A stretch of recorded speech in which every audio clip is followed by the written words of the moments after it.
How's up, friendlies? Welcome to essentially the second in my interview series. The first one was with Avid Outdoorsy Guy, which I had several weeks ago. It's kind of an impromptu thing. I ended up liking the idea.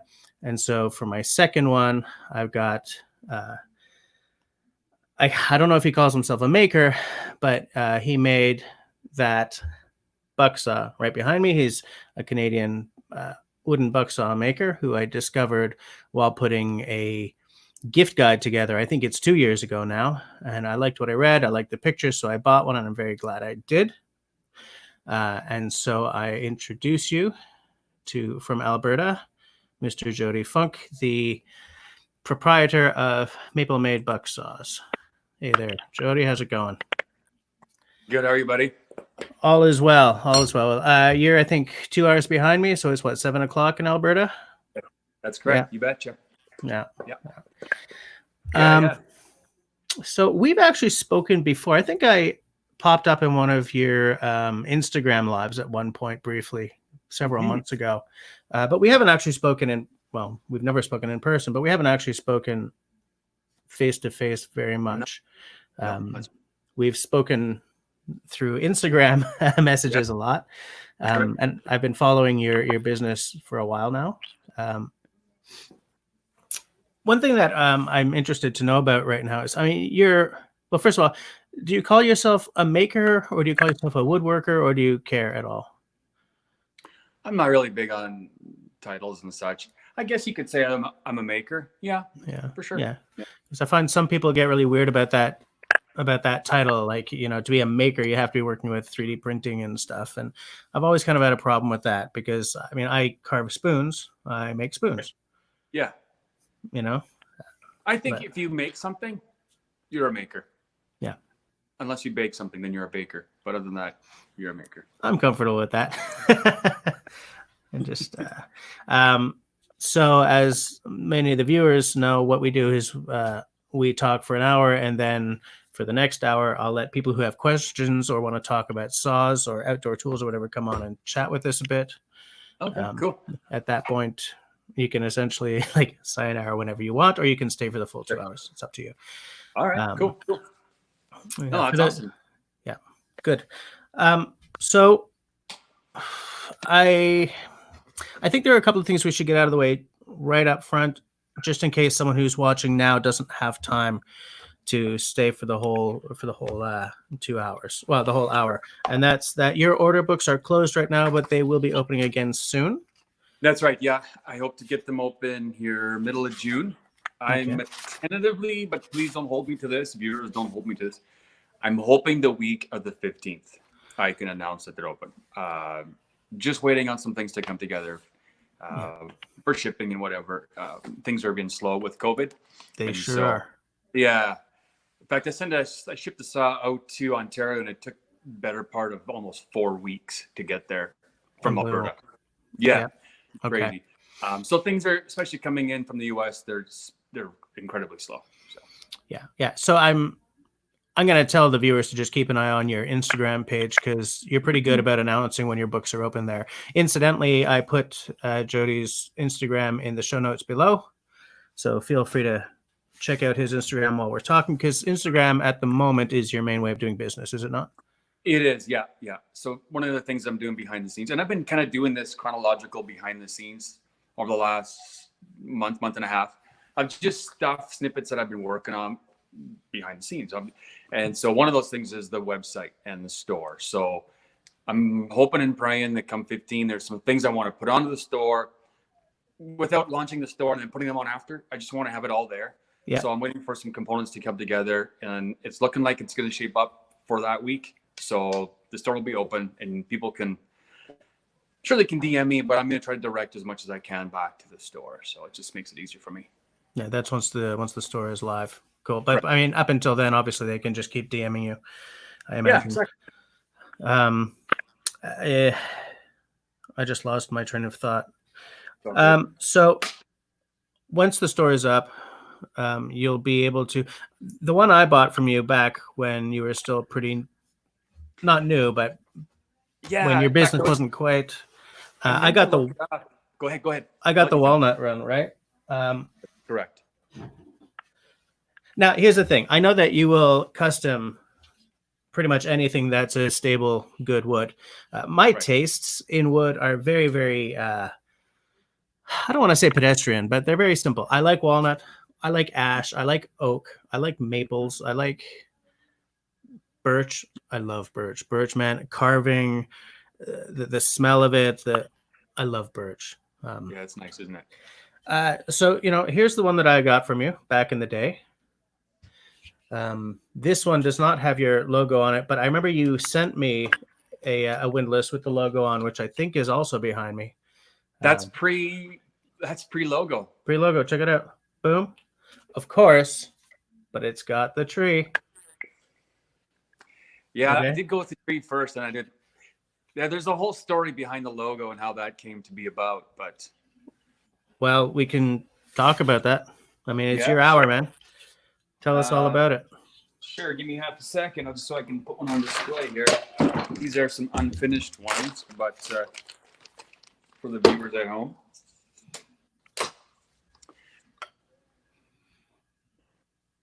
Yeah. I was struggling with the logo for the longest time, and I had got a friend of mine who does logo work and does movie stuff. Like he's knowledgeable. Anyways, I did one logo and I sent it to somebody. I thought, give me their honest opinion. I got that opinion, and then I was sniffing around, thinking about things, and actually asked a guy from Meandering Maker. He's been a real encourager to me and real supporter. But he said to me, "Is like you got to have a bucksaw because people got to know what it is you make, not just the words, but you need the words. And if you could put a maple leaf in there, I think that'd be a bonus." So then I called up my then friend and said, "This is what I need," and he put it together, and it turned out really, really cool. So I'll show you a finished one here.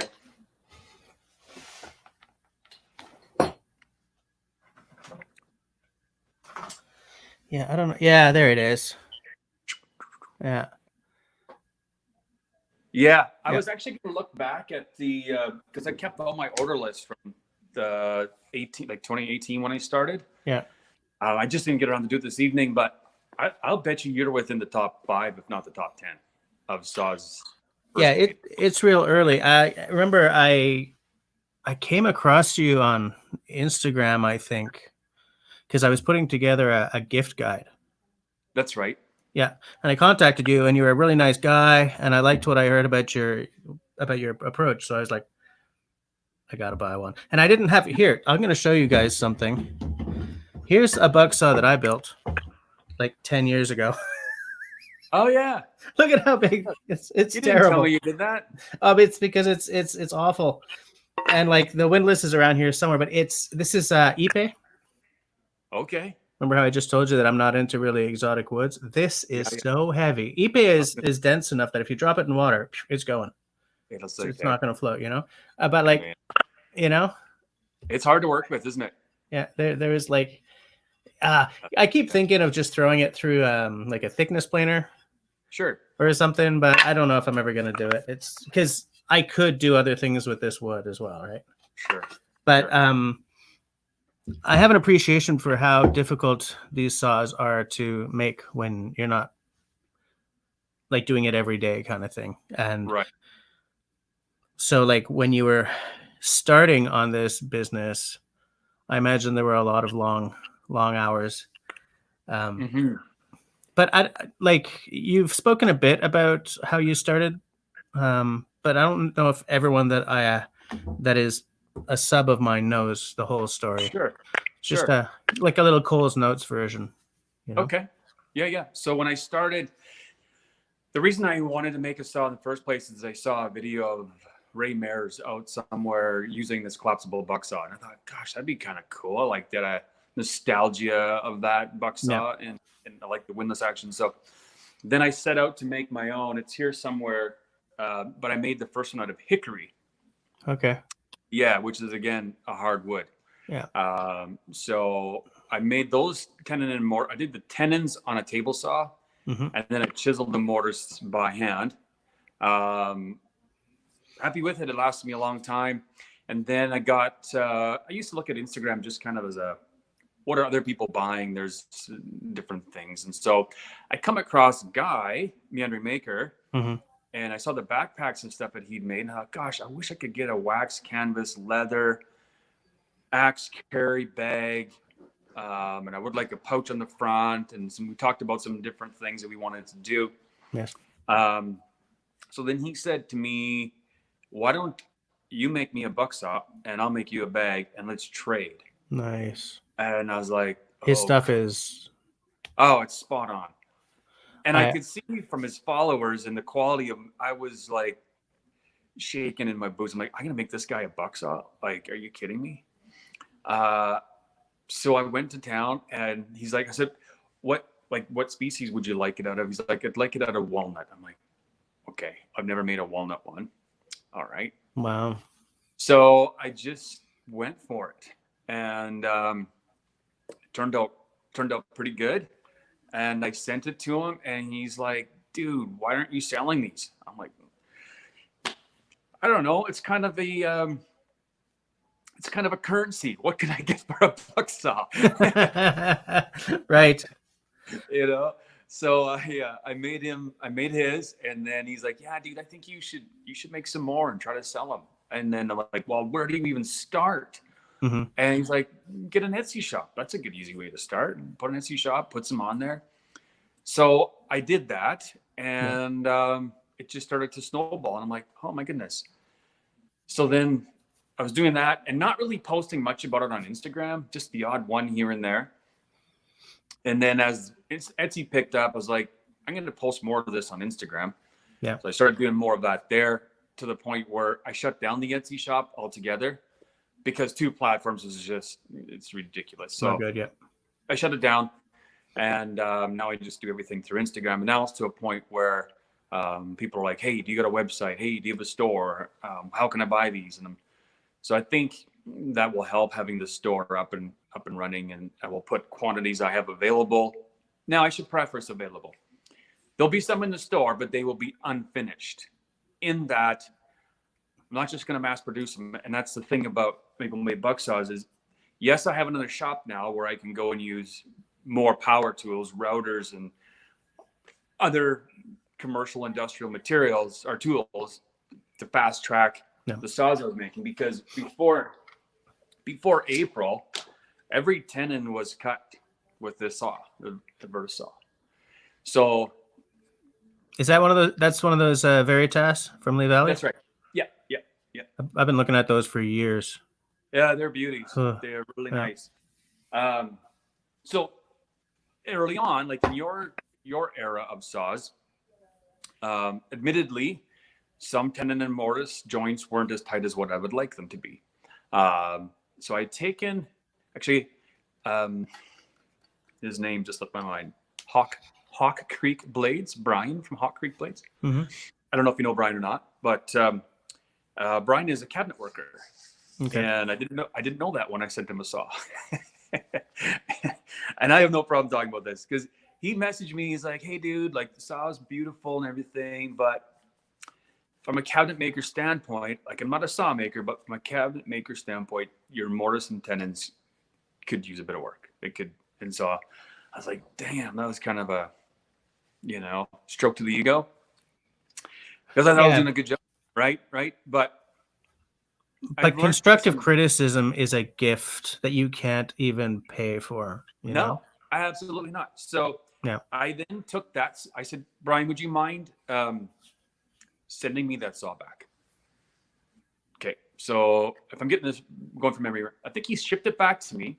I took that saw to a friend of mine who is like a woodworker purist. Like, everything is a saw. He mills his wood with a hand saw. He planes it by hand. Like, he's just that guy, right? So I took him this saw. I took him some wood, and he's like, "Cut this 2x4 on my bench." Okay, so I just grabbed. I gotta remember where the camera is. Yeah. I just grabbed the saw and I started just going for it. Right? He's like, okay, for number one, your technique is wrong. I'm like, what do you mean? With the way you're holding the saw, even like you should be pointing, not Right. over, but pointing in the Point it direction. along. Yeah, and the saw should be cutting, doing the work, right? And then you taught me that you can see the reflection of the wood in the saw to know if you're going crooked or not. Oh, interesting.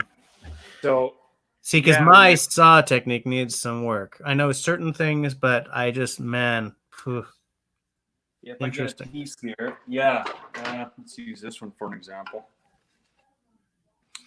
Oh, I just noticed something in the side chat. I gotta say something to Avid Outdoorsy guy. Wait, hold on. Sorry. There it is. Hey everyone, I hope you're all feeling better than I am. I got some pretty bad food poisoning. That sucks, man. Do you know Avid Outdoorsy guy, Jody? I don't. Oh, No. he's a great guy. He was actually my first interview. Oh, no kidding. Yeah, he's a Very good guy. cool. Avid paddler. Nice. So Yeah. here's a question. Yeah, Well, okay, cool. show me what you're about to show me, and then I'll ask the question. So you can see here, Yeah. backing up, you can see the reflection of Yeah. the wood in the saw there, right? So if you're angling, you're going to see that. So you should see one piece. This should just Unbroken. look like very exactly. Okay. Yeah. I'll know to look for that next time. That was really helpful. So then I cut a bunch of wood at his place, and then I got it to the point where it was, decent enough. And then just using the right tools. So using a gauge like this, another Veritas gauge. Yep. You can run all your lines. And then I take a mechanical pencil once I got the line in and just drag the mechanical pencil Just in to the make the groove. line. Yeah. Yeah, just so you can see it, right? And so that certainly had helped me out immensely. So you were going to say something? Yeah. So now that you're using a bigger, whatever the hell atelier is in English, studio, workshop. Yeah. With more power tools, are there any design changes that has brought with it? Well, I did this design change early on. Can you hold yours up for just a second? Yeah. Which part? Specifically the handle. Yeah. Yeah. Okay. Yeah. Perfect. So what I did, let's see if I can go back further. So in here, I've kept this contour so it doesn't come down. Okay. Like yours does. It's more of a swooping into here. And then what I was doing, probably around from time, let me think, probably the last year, I was giving this more of a curve in here. So it really swooped in, and this swooped in more. But I was having to sand that. Yeah, look at mine. It does exactly that. Yeah, yours is even more gradual than what I went to after yours. Yeah. Okay. But what I was doing is the only way I could get that contour sanded was to take a wooden dowel and sand in there. And so imagine going every grit, like I started at 100 and go up to 1500 through that process with a single dowel was painstaking. Yep. So we just refined it a little bit so I could just cut some time on that because, like I said, I do sand these all up to 1500. So to do that in every little curvature is just painful. Absolutely painful. I'm sure of it.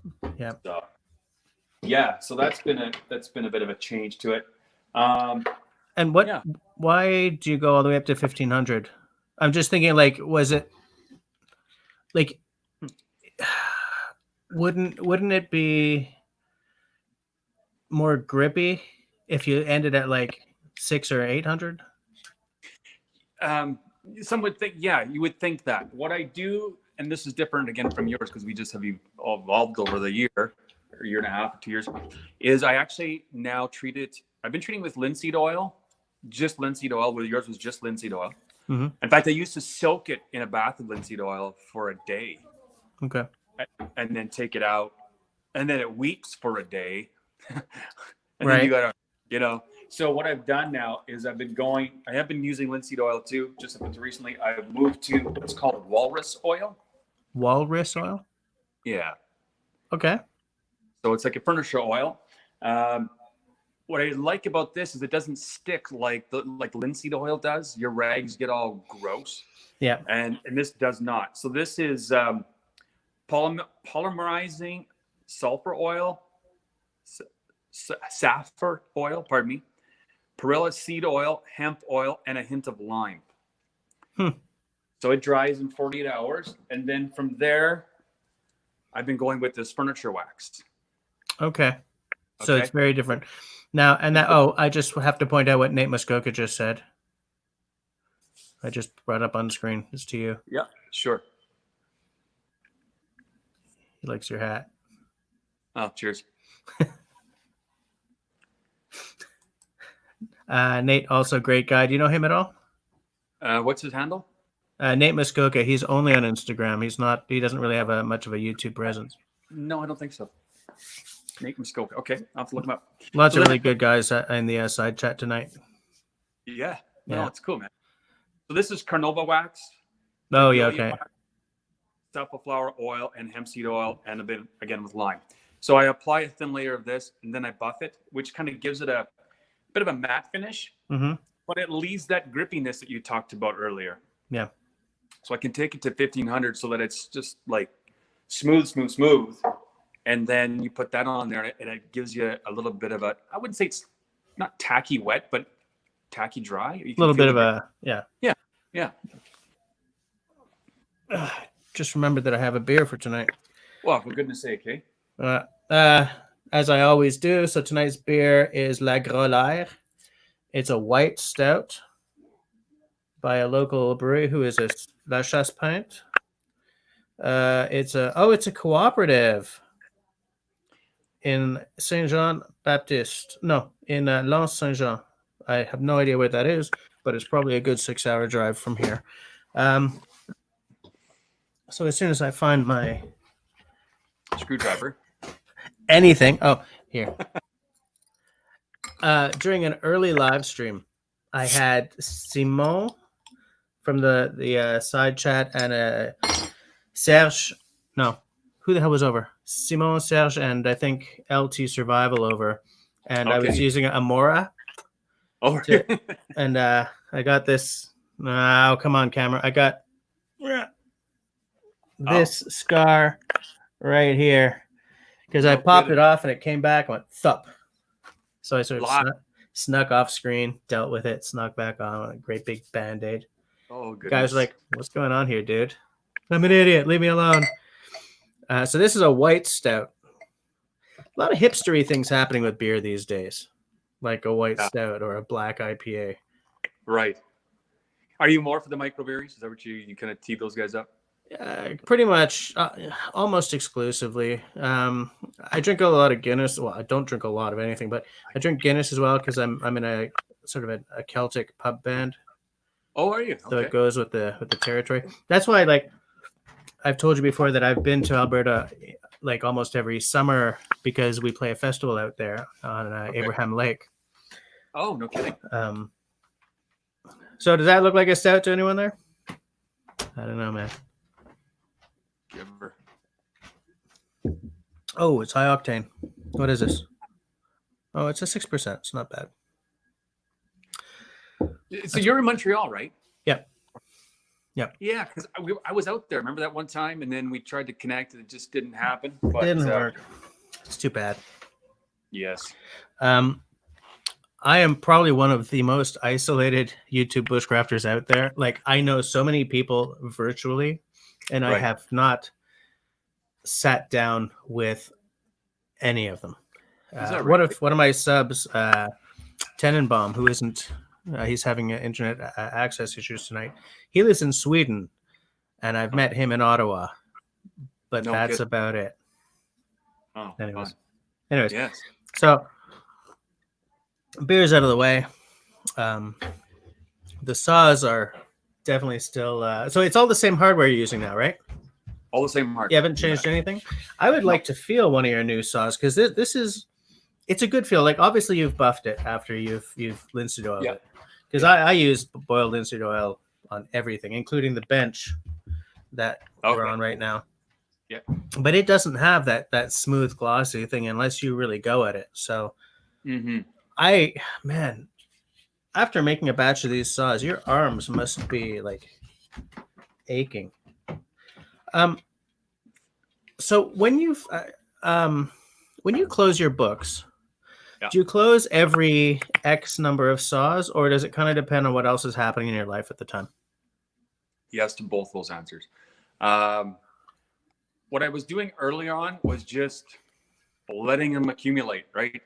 And Yeah. for me personally, I hate the feeling of this looming cloud. I got 10 saws done and there's 15 more behind me. Yeah. And I know number 15 is as anxious as number 11, and it's like, man, Yeah. I don't like that feeling. So what I started to do was open the books so I could get 10, 12, 15 spots. Yeah. It's closed. So the store is also going to help me be able to regulate that a little easier instead of always opening and closing the books. As inventory comes down, I can put a few more in and try to maintain a limited amount of inventory. Yeah. That's the goal. But yes, my real job is I'm in agricultural sales. So I travel Alberta and Saskatchewan. And so there's a week I'm not home, and then I might be home for 2 days, and then I'm gone for 4 days, and then I'm back for 10 days. And it really fluctuates based on client needs. So,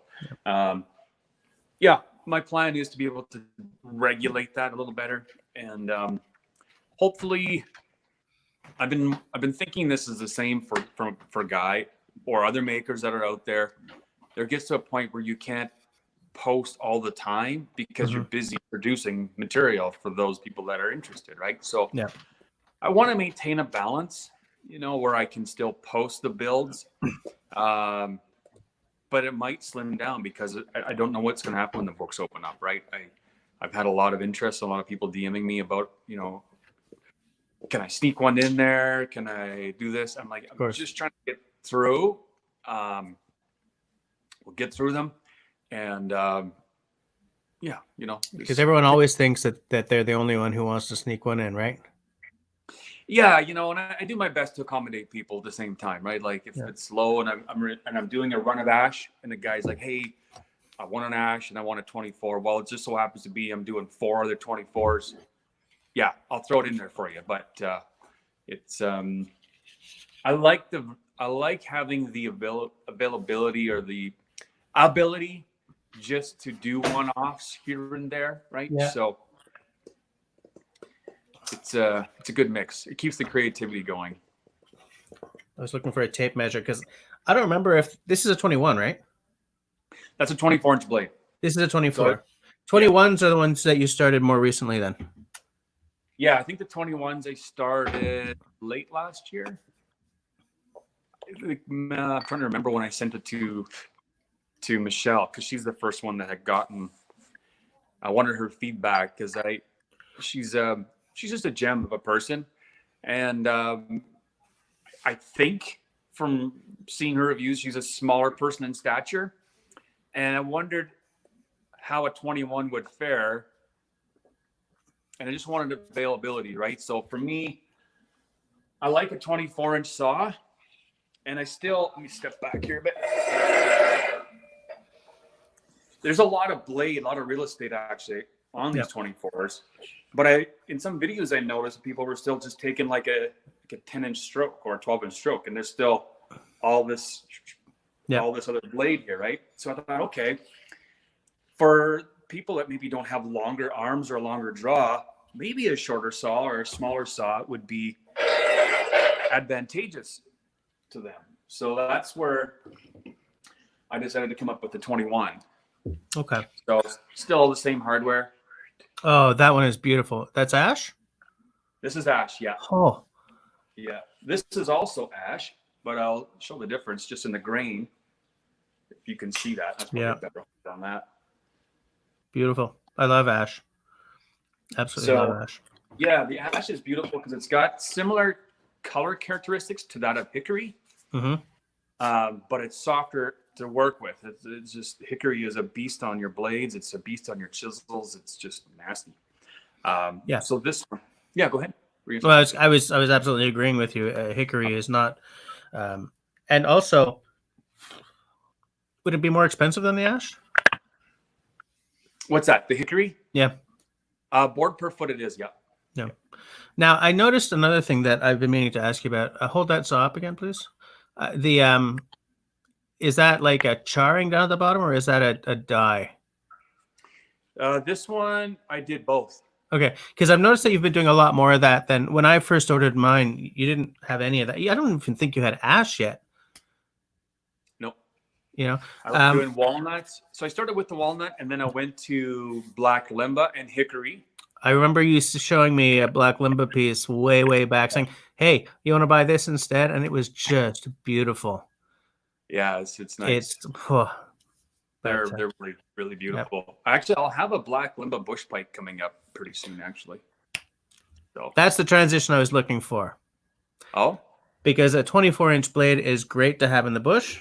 21, also very good to have in the bush. But I also carry a silky saw with me. Oh yeah. Because for some things you don't need all that real estate, and in fact, it can be more trouble than it's worth to try and get that stroke. Because I'm one of those guys who just sort of da. And so for the past, well, we're all COVID-y, so I'm not actually in the woods ever. But right. I was, before that happened and winter and everything, I was trying to really train myself to get the full stroke in, go what Ray Mears said, use the whole blade. Yeah. But for some things, you don't need that long a blade. So I carry a silky. Right. Beautiful saw. You have a smaller saw for that kind of context as well. The bush pike. Yep. And I remember you had a contest to name it. I did. Yes. Okay. Yes. Yeah. Yeah. So I had why the contest. Did that? Okay. Yeah. You want to talk about that? How that came to be, or I want to talk about everything about the bush pike, everything from why you did it to that contest. So you can start wherever you want. I'm gonna grab mine. It's just over here on the shelf. So stop. For those of you who are wondering, the reason I find the bush pike so interesting is it seems that his handle options are a lot more adventurous. Oh, you're back. I was just telling him that, just going by your Instagram, you're playing a lot more with materials on the bush pike handles, and I find some of them absolutely enchanting. Yeah, it's been a bit fun too, or more fun than the bucks. I've had this conversation. Let me bounce back just a sec. So when it comes to the coloring, this whole thing started when I did bushcraft for vets. Yeah, and it was one wolf leather, and made by John did the knife. The scrawny lumberjack did the fire steel, Kyle, and Joe did the axe, and then Guy put a bag together just to bring everything together. He did the axe and bag saw, and everything did really go together. Yeah, it was really cool. That kit was gorgeous. It was pretty awesome. Yeah. And funny story, but I said to the boys, I was like, I really would like to have it all kind of collect and be Canadian, And so Kyle and John worked together on the coloring for the knife and fire steel. And Joe and I chatted back and forth about the red coloring. He's like, I'm going to go up the handle, like, how do you even do that? And so he let me in on his recipe book on how to create that. Oh, interesting. And, okay. Yeah, like a stellar of a guy. The effect is so nice. Yeah, that one. And we did all kinds of, like, it was said North or True Strong and Free on here, North Strong and Free on here, and then this was all redded up to about here. Yeah, the windlass was red. So it was a really, really nice pair. So but part of the conversations I've had with Joe is how many variances can you do on a bucksaw, right? Like, you're dealing with ash, you're dealing with walnut. You can go dark on a walnut, but you really can't come back from that. Ash, you can always go darker. You can leave it natural. Both are beautiful on their own. But the ash leaves it some variances to what you can do with it. But then the bush pikes came along, and how that came to be. So Seasons of the Woods, I don't know if you follow him or you know him or not. I had sold him a bucksaw. Do you know him? No. What's his name again? Seasons of the Woods. Seasons of the Woods? Mm-hmm. All right. if Simo's not faster than me on this, I'll look him up when we're done here. Okay. Sure. Simo is one of my moderators, and like every now and again, in fact, he just put your Instagram up in the side chat. He's very good about like what and then finding the URLs. So very cool. Yeah, it's good to have a guy like that on your team. Let me tell you. No kidding. Yeah. Well, thank you for that. So Seasons in the Woods, I sold him a bucksaw, and he's like, "Hey, dude, have you ever done a Laplander?" And I'm like, "I don't even know what a Laplander looks like. I've never even heard the term." It's funny you say that because when I bought my Silky, like the Silky and the Laplander are the two of those. Like everyone's like, I love the Silky or I love the Laplander, and it's like there's almost no overlap. Okay. And I guess I just bought the Silky because in my workshop here, somewhere here off camera, I don't want to be, I have a Dozuki, those Japanese pull saws. Yes. And the Silky is a pull saw, and I find that I have a whole lot more control on the pull than I do on the push. Yeah. So I bought the Silky, and they're lasers, right? You go, phoom. They're great. But the Silky and the Laplander are like the two most popular. So I figured you were coming at it from there. It's like, love the Laplander. I'm going to make me one. Right. No, I had never heard of it before. I'm so glad I didn't check that with you before coming online. I'm so glad. Yeah, the guy's like, have you ever made this? I'm like, I don't even know what you're talking about. So I had to go look it up as to what exactly he was referring to. And so then I was like, it was rattling in the back of my head. I'm like, man, that would be kind of cool. I don't know. Anyways, a Zipley Valley, picking up Chicago bolts for the saws. And I walk by this wall of blade replacements. And I'm like, what the heck? No way. And they're really for pruning, right? So you can... Yeah, the one you have is the curved. Yeah. It's a curved blade. That's a pruning blade, yeah.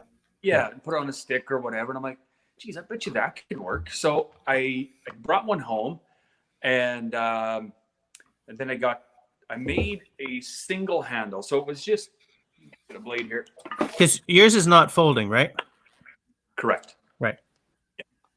So, so the handle I made for the original one kind of started here, and then it tapered up in thickness, but it was just stripped. Okay. All right. If you look way back on my feed somewhere, it's a red handle. Yeah, I remember it, but I don't remember like the lines on it. I just remember thinking, oh, he's added a new style to the stable kind of thing. Yeah. So that one I took again to Joe, One Wolf Leather. Like he's just my sounding board, and we become good friends. Whole backstory there, I'd love to tell you about. Yeah, I'd love to hear it. I just want to check on one thing though. Is he the one making the sheaths for the bush bike, or did he make a sheath? He's the one who's making the sheaths. That's right. So if I was to order a bush bike right now, say, take my money, shut up and take my money, as they say. Yes. Do I have to order the sheath from him, or do you take the order for both, add the money on for the sheath, and then control it from there? I let him do that because I don't know what his books are. He's always making axes and always doing sheaths for people. And by the way, his work is fabulous too, by the way. It is, yeah. It's like everyone you work with does fabulous work. I would love to like take a plane and sit with you and him and like Meandering Maker and like all these guys and just like bask. Sure. You should do it. Yeah, I should. Well, hey, I was almost going to be in Alberta twice this summer. Oh man. Yeah, Joe and I only live about probably an hour and 20 minutes apart. So I get to go see him every now and again. So anyways, I took the saw down to him, and he's like, it's really nice. And I gave it to him. I was like, Joe, you've been a good friend, and there's a backstory there, but Joe, you've been a good friend, blah, blah, blah. Just take this one. And then he came back to me. He's like, I just got a question for you. Like, why did you make the handle the way you made it? I was like, I don't know, Joe. I just did. I don't know. Like, that's what I do. I just do things. And then I learn as I go. And he's like, here, hang on. I have this up as a reminder. He's like, take this home and think about it. I'm like, okay. Take that home and think about it. Oh, no, he's gone. Yeah, he's back. Hold on. You're having some signals. Yeah, okay, good. Yeah. So So I just like, okay, I'll take that home and I'll think about it. So I took it home, thought about it, kind of played it all out. And there was things I liked about that, but there was things that I wanted to, I thought, improve on that or make yeah. it mine. And so then that's where these came to be. So this is my bush pike. You just sort of hold it like so I can see the whole size of it. Just pull it back towards you. Man, it's so much bigger than it looks in the Instagram. That's a good size. Yeah. That's bigger than my Silky by a huge margin. Wow. In relation, can you see that on my arm? Holy crap, that's so much bigger than I thought it was going to be.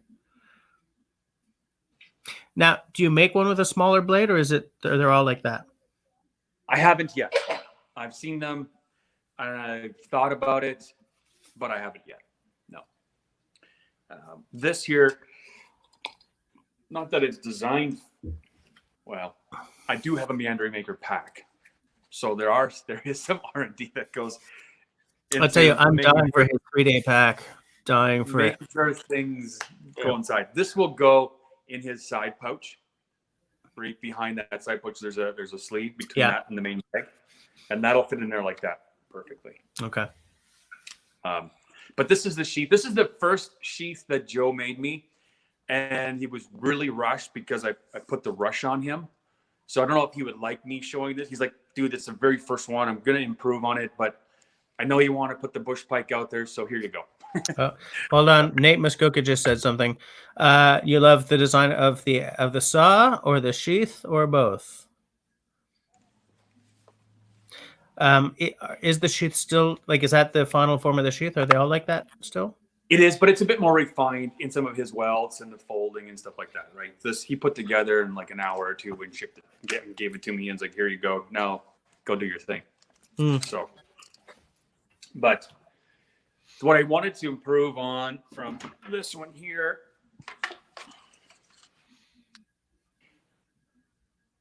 Let's see if I can do that.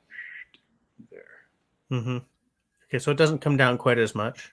Doesn't come down quite as much, and it's got a thumb flare up here. Yep. Right, which is what when I was holding it and moving it around, just step out of camera here for a second. But this gives you a couple different options. You can really choke up on the saw. Yeah. You can hold it here like that. I even cut like this sometimes, just put it right in my palm. Okay. And go to it. So I got 2 questions for you. Oh, first, Simon is asking if Seasons of the Wood is on Instagram or YouTube or what? Because he's going to find us the. He's on Instagram. Instagram. Okay. Now, when you're coming up with that handle design, like you took that and you adjusted it, obviously playing with it in your hand and stuff. How much time does it take for you to find a design that doesn't leave a whole bunch of hot spots and stuff? It's like how many hours of prototyping and stuff does that saw represent? Because the saw you sell, the bush pike that you sell, I'm just going off the Instagram and what you're holding here. It looks like it hasn't changed that much since your personal saw. No. Right? So this one's maybe a little bit longer, but if I'm 7 inches here on this one, I believe is what it was. Yeah. So a lot of things can vary just on the wood and what's going on with the grain or whatever. But yeah, I'm 7 1/4 here. That was one of the first ones I did. I'm 7 1/8 on this one. Okay, so it's very similar. 1/8 of an wow. inch. Whoa, back in front of look at that. Yeah, looking good. And do you do that thing at the end with the contrast and color? Do you do that on all of them now? Because I've seen that on a couple, I think. No, I do it on some, not all of them. This one here, it depends what I'm working on, what the client wants. This client just wanted a straight up ash, but this is pretty cool because it has 2-tone color to it. Oh yeah. You know what? If the difference between those colors was just a little more extreme, that would look like an English U handle.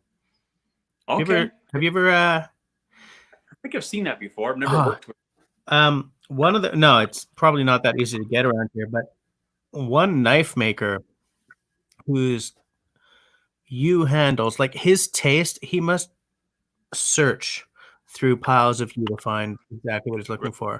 But you know, Craft Lab Designs at all? That's the Yeah. it's actually Sounds familiar. benorford.com. Okay. Ben Orford.com. His U handles are always just beautiful, and it's because they always have like this really wicked contrast between a yellowish part of the wood and kind of a real orangey part. Right. Gorgeous, absolutely gorgeous. Wow. I'm in love with his U handles. I have to take a look at that. Yeah, Yeah. benorford.com. Canoe Hound, he's gonna be back soon. It's pizza time. I forgot to have supper tonight, so I'm all about the envy. Thanks, Dennis. Um, so I like that bush pike design. I really like that. Tell us about the contest, because that was a really cool way to name this saw. Like, Yeah, what I didn't know what to. So you yeah, didn't so know what how to it do, was. right? Yeah, so that one was a blue epoxy with maple shavings in the epoxy. So it had this sort of swirly look to it. Yep. And so you get all kinds of different integrated. It turned out pretty cool. So I was showing that one off. I had a green epoxy with burl maple, that antlers, I think, ended Mm-hmm. up getting. Anyway, so I just put it out there. It's like, hey, you know, I'm putting this out. This is my new saw, but I don't have a name for it. What do you guys think? Do you like the saw? What should we name it? And so then I think it was a course of 4 days.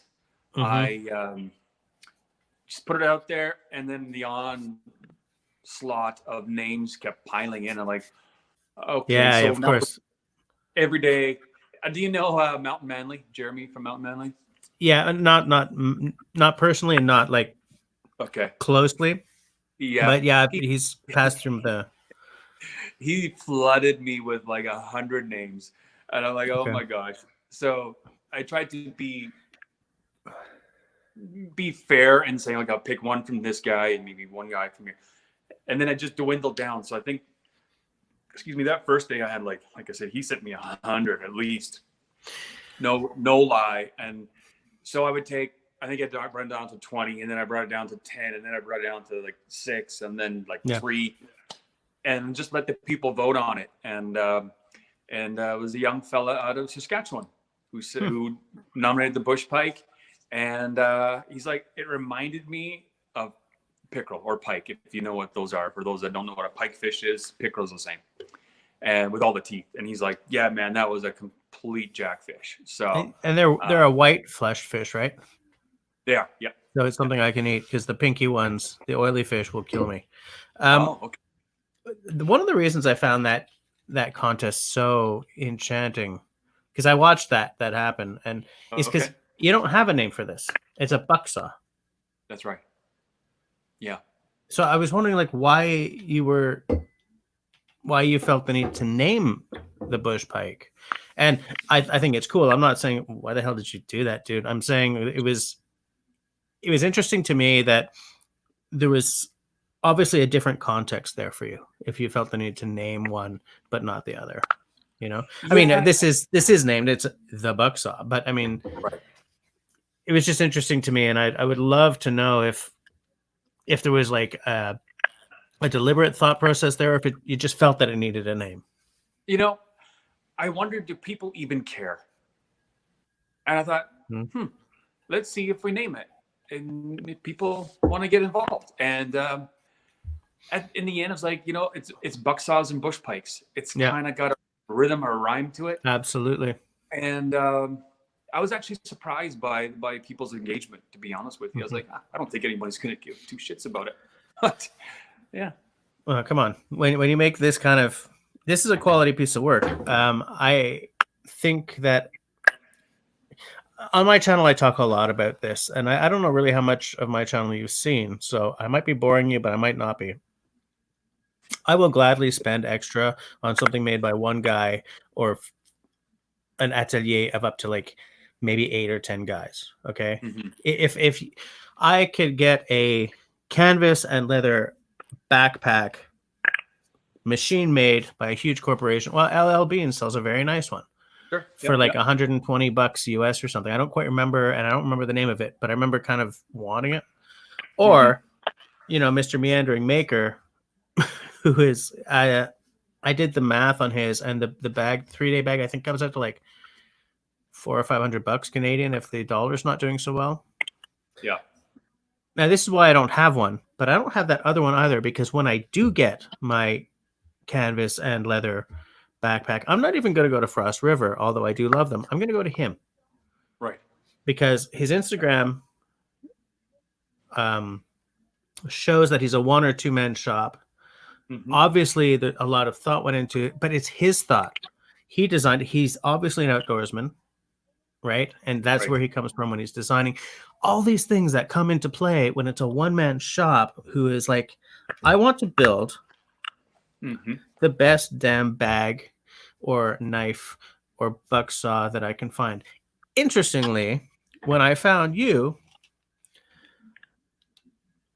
I had given up on waiting for Adventure Sworn to get bloody stock in of these, because they'd been making bucksaw for a long time and it looked great, but there's never any bloody stock in, so I'm not going to put that in my gift guide. So I was like, what if there's a Canadian guy out there somewhere? Because I'm up here. Sure. And that's pretty much the thought process that made me find you. Okay. So you found me on Instagram then somehow? Yeah. Okay. Yeah, I don't ask me exactly, because I don't remember the whole process, but I do remember it being like, come on, Adventure Sworn. Right. Get a saw out there, because they were making them out of cherry and I think walnut. Yeah. And I was like, a cherry, man. Cherry. And the prices were good for something made by 1 or 2 guys, because I think it was Cody's dad who was making the saws. I think so, yeah. I haven't been to their website in so long because I fear dollar signs that I don't know if they're even still making them. I have no idea. They're listed on their website. I don't know if they're still okay. They were a couple months ago when I checked. Yeah, but one day when I've got like 20 bucksaws up on my wall, I'm like, yeah, well, I collect me some bucksaws. I'll put one up there. But yeah, no, for sure. I've got 3 right now, so okay, that's a lot. And they're all Canadian. I got yours. I got is it JD? BJ Bear from BJ, yeah. And I've got the Boreal 21. Okay, cool. Yeah, and so I think I'm maybe bucksawed out for a little while. Are they all the same size? I don't think they are, because the Boreal 21 is only a 21 inch. Okay. Right. Yep. And one of the reasons why I was wondering, and I forgot to actually really press you on this, was I was wondering how big the difference is between 21 and 24. Really, I'm a person of fairly small stature myself, right? So can you see that? I don't know if you can see these two. Oh yeah, it's very noticeable. Right. Okay. And there's a question that I've just put up on screen. Someone is asking me to press you for dollar values. So if you don't mind. Values. Yeah, maybe. Yeah, look, actually, there's a big bloody difference. There's obviously there's a 3-inch difference. Yeah, for sure. But I would be interested to see how the 21 versus 24 affects the handling and the feel of your saws. Have you noticed a big difference? I've used them both. I've used the 21 and 24. I personally prefer the 24. I just prefer a longer stroke on it. I don't feel like I'm getting as tired. If I had because you're not log, an 8-inch log, and I cut it with 21. I only have this much, 21 inches, right? I just find it easier to use the 24. I use that for 4, 6, 8 bigger, but I use this from twigs to 4-inch. I've even cut an 8-inch saw with log with this without problem, without question. That's a 13-inch blade on that.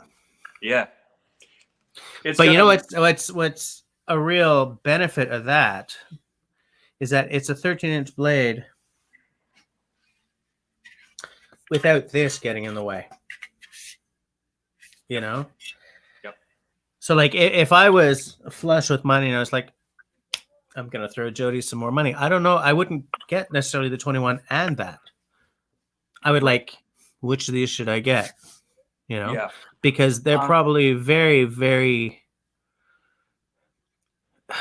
There's a bigger difference between the 24 and that bush pike than there is between the 21 and the bush pike, I think. Yeah.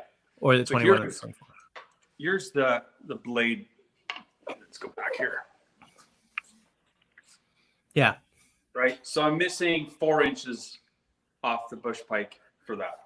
Yeah. What this, like you said earlier, doesn't hinder me is the height between the bridge. Yeah, exactly. Right. Yeah. Whereas you got to kind of work your way. Actually, I sold my cousin a 24, and he took down probably a 14-inch at the base, 20-foot tall spruce tree. Wow. It was massive. Whoa. You never believe what I did. He sent me this video of this tree. He's like, I got a few more cuts. And this thing just, I'm like, holy mackerel. Amazing. Yeah, it's pretty cool. But that's one of the things that irritates me about, and I'm not here to hate on anyone because I love this saw. But what I wish, because this is a great saw, is that it didn't taper. Right. Like, I wish it just stayed up here. Yeah, yeah. Well, now the thing is, if it didn't taper, this one wouldn't necessarily get as much business, right? You know what I'm saying? Because I'd be like, well, I've already got one that. Yeah, that's true, hey. But I don't know why this tapers.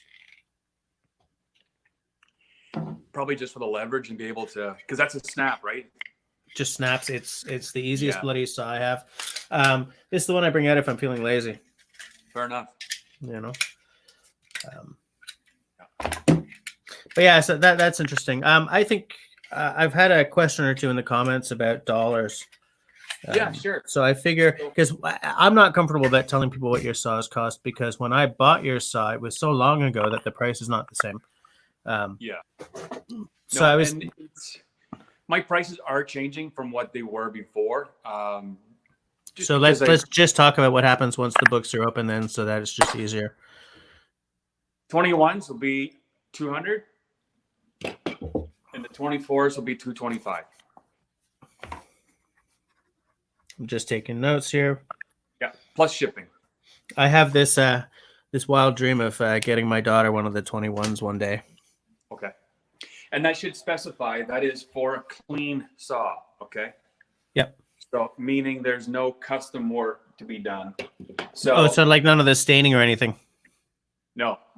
This one would run you probably closer to 250 on a 21. Wow. Okay. Because I sand it, then I darken all the grain, and this I'm talking this particular saw now. Okay. So first I dye it. I gotta sand it again because I get all the black on here. Yeah. Then I char it. Then I dye it. Then I fade red. Then I oil. Then I wax. So there's a lot more steps. That's a lot more hours going on there. Okay. Yeah. That's understandable. And the same goes for these, right?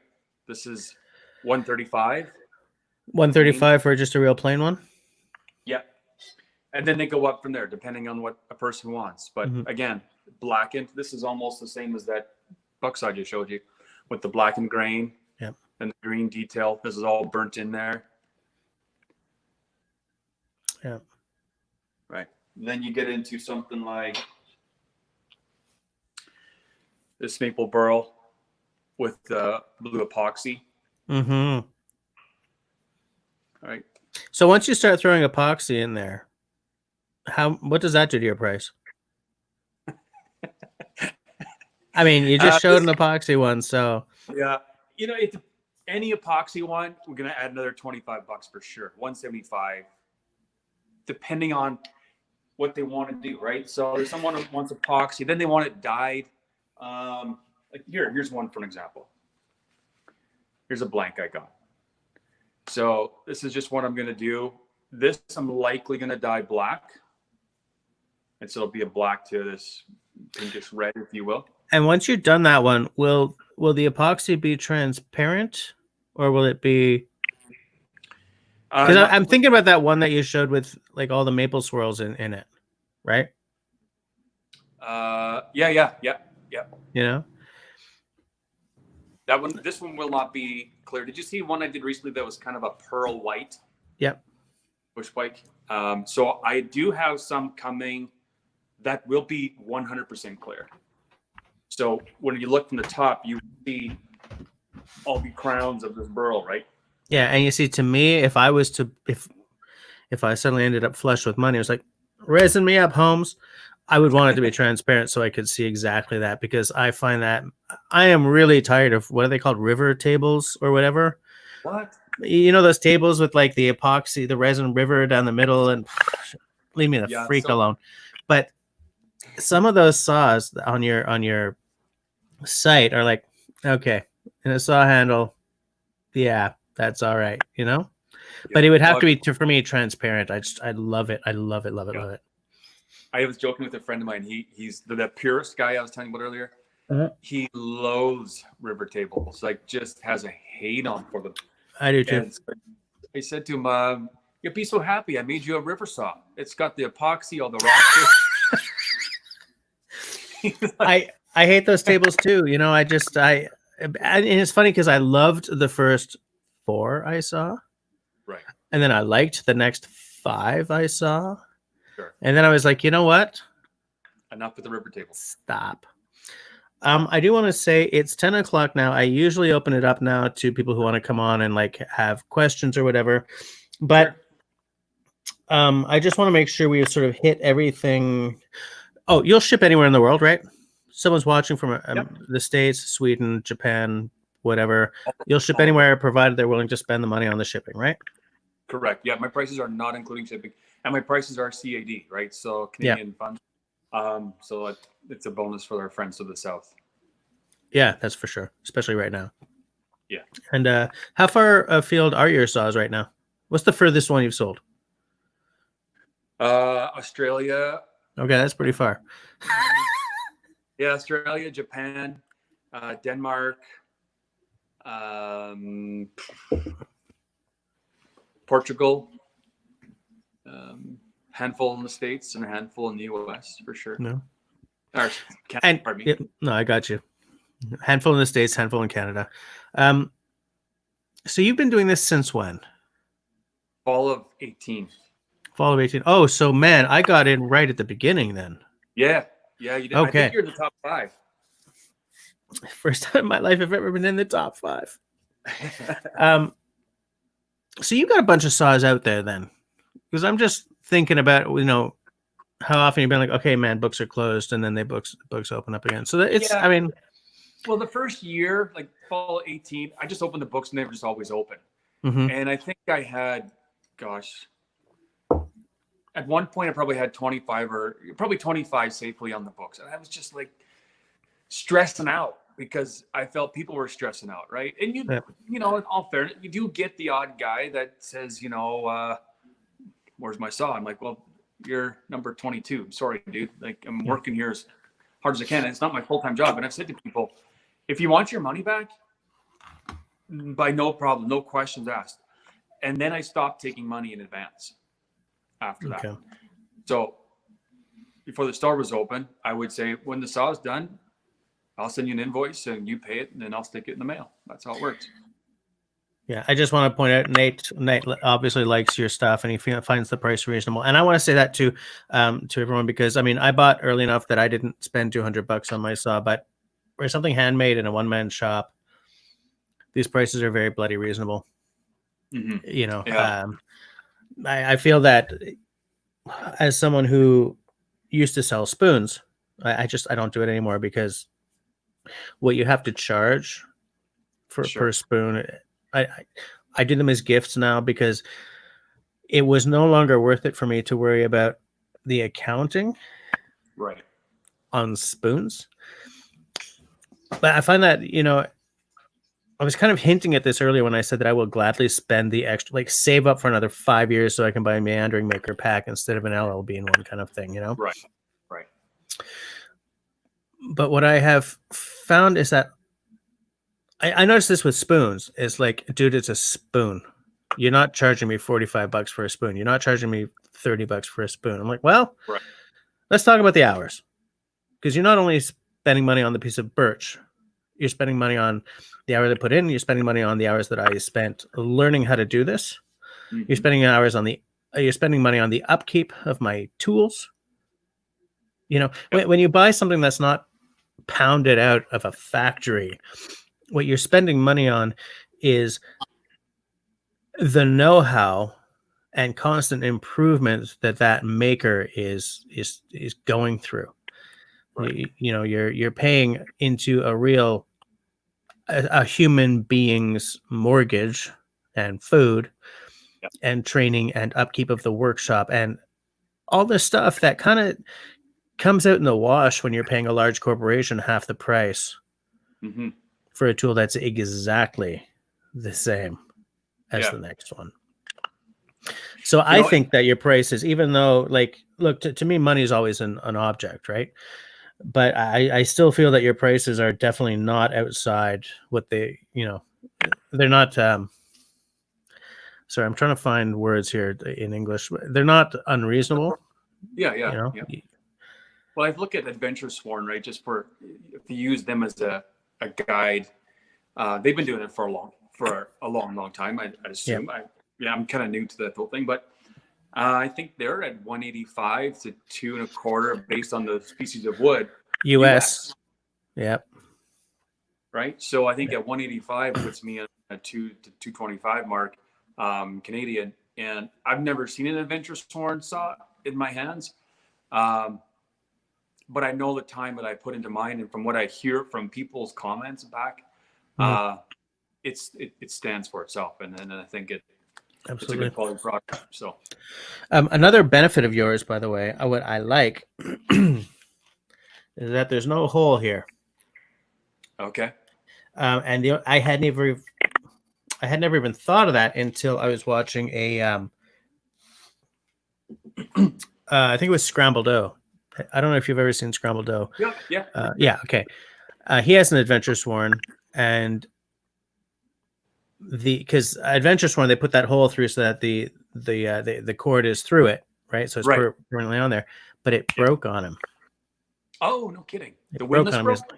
The windlass broke, so he had to get a stick, and so when I saw no hole, I was like, win.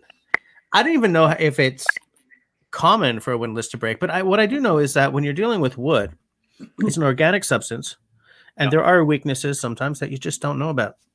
For sure. It's not because you're doing crap work, it's because there was a weakness that you didn't know about. Yeah. You know, so to me, you know, like when I made my crappy stupid bucksaw, of course my windlass has a hole in it because that's how you do it. Right. Well, you don't have to do it that way, and here's the proof. Sure. And it works perfectly well. Yeah. You know? Yeah, no, I've had this conversation with other makers, like, how many ways can you make a bucksaw? How many ways can you make a knife? What's handcrafted? What's not? What level does the handcraft thing leave the title, right? And now, if we're going to just be honest here, when I started shortly after, there was other makers that came out with their own rendition of a bucksaw. Yep. And it kind of chapped my arse, to be honest. I was like, shit, now there's more competition and there's all this stuff. And I was just driving along, and I thought, why am I so bent out of shape about this? Because on this corner is McDonald's, the next corner is Tim Hortons, over there is Starbucks, there's Second Cup, and they're all making money. And they're all making coffee for various genres of people who like 122.7 degree Fahrenheit coffee, and that's fine. Well, and what I like about your saws, because I have, as I told you, I've got, you know, this Agawa Canyon. I've got the Bear's Essentials. Crumbs. What the hell is DJ's brand called? I keep wanting to call it Bear. It is Bear Essentials. Okay. Bear Essentials. I got his, and you guys are both making wooden bucksaws, unlike the Agawa, and they're like night and day. They're night and day. Yours is much more traditional, but I like that because I like traditional. His is kind of, it's very different. It's very unique, and I like it as well. But what I love about holding both of them, because I take them both out. Oh, cool. What I love about holding both of them is that it's a bucksaw, dude. No, it's not a bucksaw, dude. These are both bucksaws, which is essentially 2 sticks and a stick, and they're so different. Right. They're Yeah. so different. And so whenever someone asks me, which, if I was looking for a bucksaw, I see you've got 3 of them. Which should I get? I said, get them all, dude. Mm-hmm. It's like I have 2 bass guitars. I used to have like 6, but I've gone down to 2. And when I'm going out to a gig, I just grab the one I feel like having that night. Right. One of them cost me a lot of money. One of them cost me like $12.50 Canadian. It's a Fender. Sure. But the expensive one isn't the one that always comes out. Right. It's just whatever I feel like. And very often, what I feel like is this, because I love the time-honored aspect of this design. I love how, I hold this and I can feel an appreciation for the bucksaw, right? I appreciate that. I really appreciate it. It's the way they've been done, but there's care in the design. You've obviously held it in your hands a lot while you were designing. You didn't have to add anything. You just honed what was there. And we do live in a world where everyone is trying to always reinvent. I just drank a blonde stout, for God's sakes. Do you know what I'm saying? And so what I've noticed is I have become so appreciative. And I always bang on about this because in the axe world, he's gone again. I don't know if he can hear me, but I can. Hold on. Actually, Stand by. Yeah, it's fine. There's a question for you from Mark.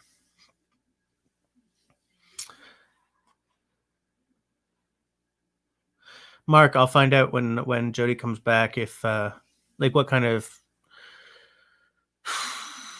I think that might be a custom order, but I'll find out.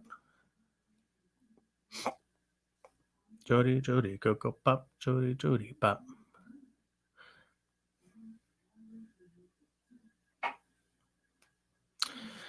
Herein is the reason why I always live stream wired now. Some of you guys who've been watching my live streams for a long time will remember when I had all these lag problems and all this stuff. And it was because I was going off the Wi-Fi. So I just use Ethernet now. It feels kind of old-fashioned, but old-fashioned keeps me from dropping out all the time. So, that's what I do, which is also why I use a computer instead of my iPhone now. Because I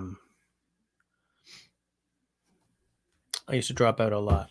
It's also interesting that, while we're waiting, let's have this conversation. I find that since the COVID thing happened, where my entire neighborhood has gone from working at work to telecommuting, it's like the bandwidth that's available is straining under the load. And I don't know if you guys are noticing the same thing when you're streaming your Netflix or YouTubes or whatever. But has anyone else noticed that kind of wicked issue? Because I pay for like unlimited and pretty fast, but it's not pretty fast right now, like at all. It has its moments, but we lose signal. It slows down, like all kinds of issues. And are you guys having the same kind of issues? Just drop it down in the notes below. Now, one thing that I should have done by now is opened it up to others. Oh, Simone, that's interesting. Simone says, I did make a few bucksaws and never used a windlass. Instead, I was using a small load binder. What is a load binder? Is that like a turnbuckle or something?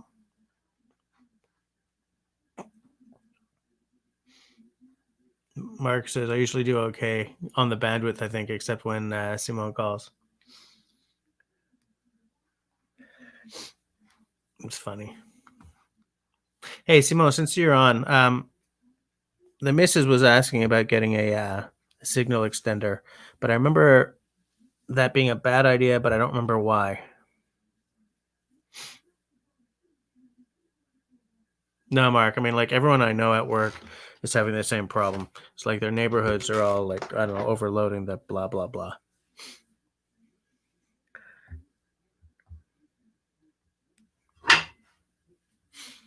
So, Simone, here's the bucksaw that I made. It's out of Ipe. Heavy as hell.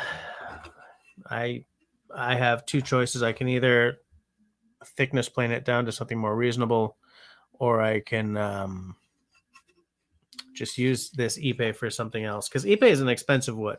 It's heavy, it's dense, and it's expensive. And what I did to keep the two sides straight, because I hand did these mortise and tenons, was, I don't know if you can see that, but on this, there are two cuts that go this way. And what they do is they match the two cuts on here. So I know that that side goes there because the two cuts were put after I mounted that. On the other side here, instead of two cuts like this, it's an X. And it's an X here too. So what I know is not only does this one go on this side, but it actually goes that way. There's all kinds of ways to keep it straight. Which side goes with which side? With Jody's saw, it's just the feel that tells you which side goes with which side.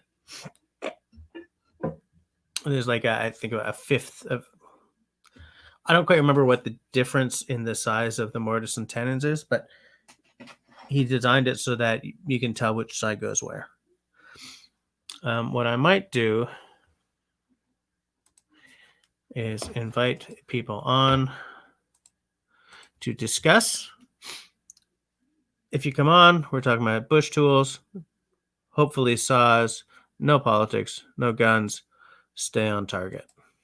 I'm sharing the link, and I'm just going to, hold on a second. Boom. There you go. Sorry, brother. It's all right. It's fine. It's actually not the worst problem I've ever had, so we're still in the win. I'm opening it up to people who want to come on and maybe ask you some questions or talk about buck saws or bush tools or whatever. One thing I didn't get to ask you about is you're not a Ray Mears style bushcrafter, but you're clearly an outdoorsman. You're a paddler. You're a camper. I sort of see that the term bushcraft is almost being like trademarked to Ray Mears. Right. And he's still sort of the pinnacle to me of bushcraft heroes in a lot of ways. Yeah. But I had Joe Robinette on last month, I think, and one thing that he's sort of said fairly often is that like my bushcraft may not be your bushcraft. Sure. And I absolutely buy into that philosophy. Mm-hmm. So I was wondering, like, what do I fall in the bushcraft lineup? Kind of, but just what's your outdoor? My deal. Yeah. What's your philosophy? What's your deal?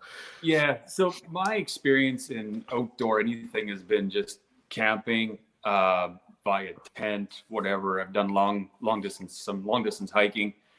I enjoy fishing. I enjoy hunting. I tell people I'm a bushcraft hybrid. Like you probably won't find me in wooden snowshoes, in a beaver cap, doing that winter camping stuff. That's just not what I do. Yeah. But that's not to say it's wrong. There's a time and place for it, and people that enjoy that, absolutely go at it. I'm more of a,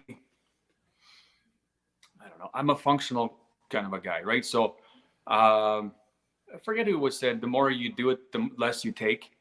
Mm-hmm. And that almost sounds like a Morris Kohansky quote. I think it is. Yeah. Is it? Yeah. And it kind of resounded with me. I'm like, you know what? I think maybe as time goes on, I'm like that. Because I used to take everything in the kitchen sink. Mm-hmm. And it was 2016 or 17. I did the West Coast Trail. It's 74-kilometer backpack trip. Nice. Yeah.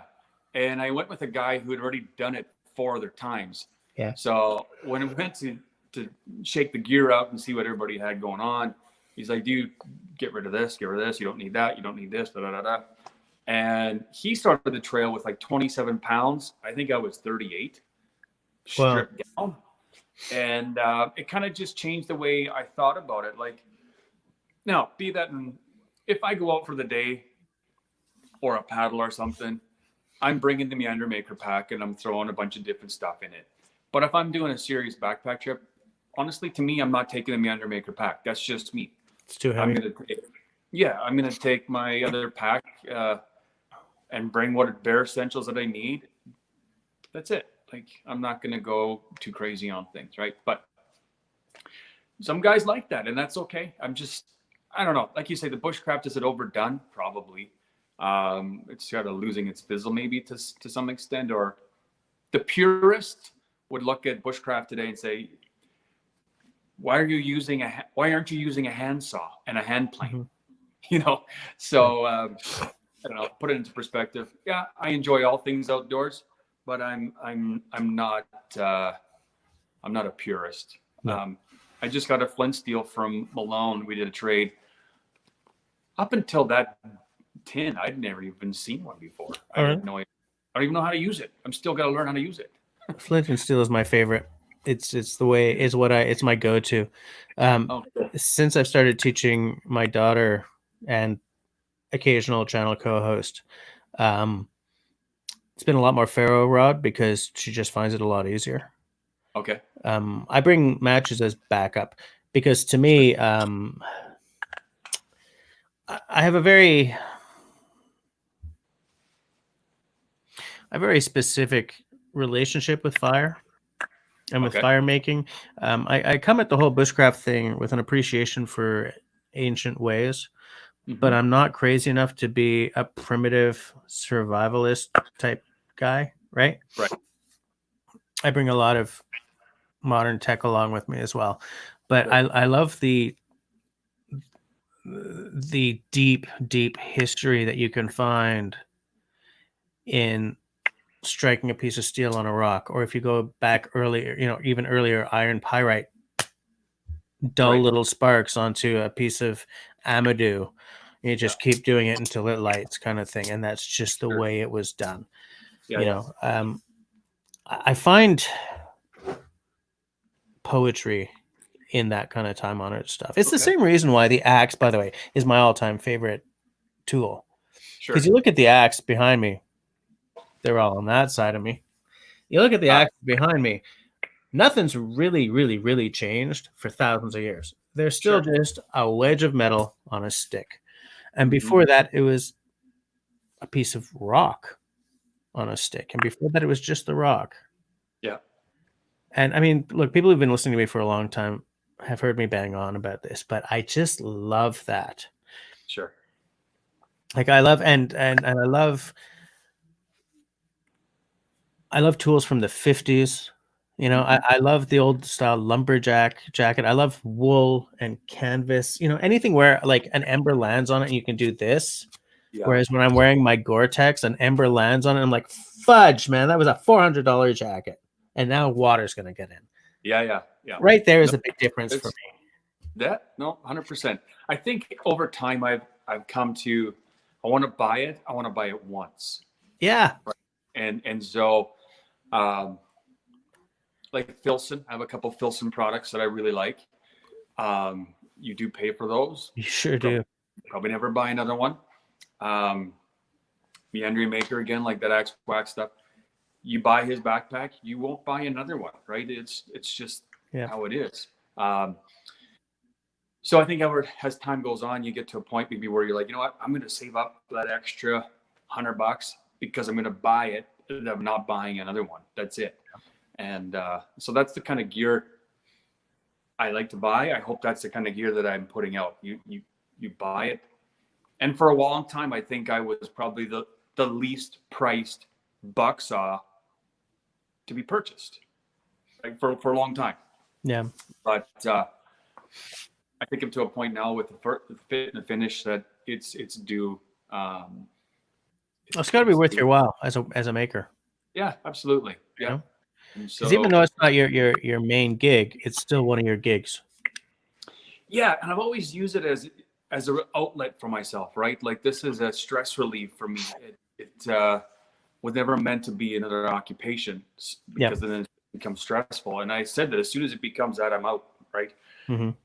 Now I am ramping it up, it seems, and the guy and I have this ongoing dialogue about it. He's like, "Man, I thought you were shutting it down just when I saw, just when you said you're not doing it anymore. That's it." Because him and I went on a fishing trip, right, on a canoe trip, and he's like, "Man, what's your plan? What's your goal?" I'm like, my plan is just to do what I'm doing, like one saw at a time. That's it. When it's done, I'll ship it out, right?" Mm-hmm. And then it was like 6 months later, I came up with the 21. He's like, "What are you doing? I thought you said you weren't good." I'm like, I know, but I got to thinking about people who maybe just are smaller stature and maybe they want a shorter saw. And so that's what I did. Right. Right. And then Seasons of the Wood comes along and puts this Laplander idea in my head. And I am an entrepreneur by trade. Like that's just what I've done. I've always had my own business or started my own businesses. And so for me, this is another one of those ventures of let's see what we can do with it and kind of take it from there. And if it's not fun, then I won't do it. But for now, I'm having a good time doing it. So Interesting. And I see you've got a bunch of partly made saws up above your head there. Is that 4 walnut? it's 4 walnut, 4 4. ash. That's in the 24, and then over there I have 21s. So I take them now, get them all cut out because there I have all the space. Like it's probably a 60 by 80 shop with the lathe, not the lathe, but big sanders and big belt planes and big belt sanders and big table saws and all the jigs and stuff that I need there. Yep. And then I do all the fine tuning here, right? So. And do you do them in 4s? Say again. And do you do them in 4s, or is it just? Yeah, it's just the way they're stacked up. Yeah, there's 4 here, and then there's a couple back there. The handles. Okay. Yeah. So, and then I have some more up there. Yeah. So how many do you do at a time then? I do 24 at a run. 24 at a run. Okay. Yeah, 6 of each species, like each species and of each size. So there's 6 of each size. Yeah. Okay. So, yeah, it helps me out because he has a cabinet shop there, so I'm in between what he's doing. So I can buy bulk lumber now, and I have a place to put it indoors where before I was going and getting like a 5-foot piece. Yeah. Because that's all the space I have here in my personal garage, right? So now I can buy them by the 20-foot lengths. They're all stayed in a nice warm spot. They're not out in the rain. There's not weather or yeah. That makes a big difference. And there's a question here for you from Grace. You mentioned that you had a woman try out your 21-inch saw, Jody. How did she like it? I'm only 5'4" myself, and I will gravitate towards the smaller versions of cutting tools. Yeah. So that's the Wimpy Camper is Instagram. That's Michelle. I don't know how tall she is. I'm just guessing from the different videos and see that she's a smaller person. And we did chat about that, because when she videos her stuff, she never shows herself for privacy reasons, but you'll see her hands with saws and stuff. And so I thought, okay, she's probably, or knives. Okay, she's probably a smaller person. But I thought even for like teens or for children that maybe want to use a saw, maybe it's less intimidating than holding a bigger saw in that sense, right? So, I would think that this one, Grace, would work well for you. Yeah. So thanks for the question. That's great. Hey, the reason why I was saying about like my daughter is because she will use this one. Okay. But she's a little intimidated by the 24-inch one, and it's funny, and I don't know why. It's a 3-inch difference, but even this for small, like I have a nephew. My nephew's boy, my cousin's boy, I should say. He likes this one, and he's about 13, 14. If he might even be 12, but his hands are small enough that he can choke up on this, right? And so it's just easy action for him on that sort of thing. So, and how's the girth on that? Like for a smaller hand, how's the girth on that? Here? Yeah, like all around. Like, is that designed for a medium-sized hand to large, or is that like a good for a tiny hand? That is a great question, Jesse. I don't know that answer. I could measure this. Um, so Joe, again from One Wolf Leather, is a Yep. lumberjack of a man. Like Okay. he's got grizzly paws on him. Yeah. I don't think I have overly large hands, and I can grip that fairly reasonably. Mm-hmm. I'm trying to think if there's any women bush pike women that have bush pike adventurous women who like the outdoors have this saw. I don't believe there is any. But I could give you just a rough guess. It's 1.5 inches in height. Yep. And it's just, this one's just 1 inch. Let's say Okay, so it's not that big. 5 inches in circumference. Yeah. Probably smaller than some knife handles. Some really big ones. It's funny how you know, the rain is because it's contoured. Yeah. I don't know if you can visually see that on the camera at all, but there's a bit of a swell there. Yeah. Correct. Yeah. Yeah. Ray Mears, you were gonna say? Well, I was gonna say, I remember seeing a review of like the Ray Mears knife, you know, the one that you can buy from his website, and it's like unbelievably expensive for nothing. I remember because a lot of people make a Woodlore clone. Okay. Right, a lot. You know, you've got Adventure Sworn makes a Woodlore. You've got Jacklore makes a Woodlore. Probably my favorite Woodlore of all time. You've got, I mean, they're everywhere. Everyone makes a bloody Woodlore. Sure. And they've all got the Coke handle, the Coke bottle handle, except mine. I've got an Australian one that doesn't. It's sort of more of a square handle. Okay, cool. Which, if I thought before coming online, I would have brought over. But anyway. Sure. But apparently the actual Ray Mears one is very girthy, so that those of us with smaller hands would have a harder time with it. And to me, knives are expensive, okay? Yeah. Like, knives are expensive. When you get to custom, you know, small makers, like I would love to buy a Jacklore one day. Okay. Unbelievably expensive once you work out Canadian dollars versus pounds and everything. But as I say, I will buy it once, and I will know that money is going to an individual, so it's worth it to me. But when spending that kind of money, I need to know that I'm not going to feel that it's too big for my hand, kind of thing. Sure. You know, if I'm spending $600 on something, I need to know. Yeah. No, and you bring up a good point there, because if it got into a child's hand, or you know, someone of smaller stature, you know what, it's just a little bit too big for me, I'd say send it, you know, bring it back, and or keep it and give it to somebody else. I'll get you a new one, like whatever. You know, I want the person to be happy with it. Well, it's just, it sort of gets into like one thing that I was wondering about, how many different hands there are out there, and when you're making something with handles on it, how much that might impact on this thing, right? I have no problem with it.